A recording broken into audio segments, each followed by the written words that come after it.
We got a 1965 Plymouth Valiant with a 225 slant 6, Super 6. Originally they were 170s, now they made them into 225s. So he's got a new starter motor on there.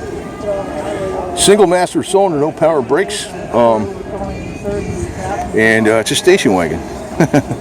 And look at this. Look at this cool thing here. So we'll catch them. Acme alarm. Roadrunner. Automatic. Probably got the turbo 904 transmission. Valiant 100.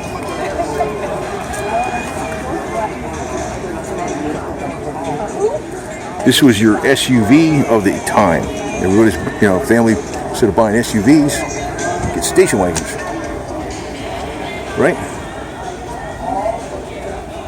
4 doors. So you got more room in these things. It's surprising they don't come back with these again.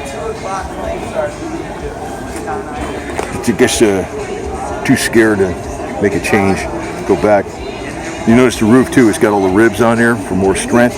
Something they wouldn't do today. It costs money, right? You see how that's integrated with the body line, the bumper?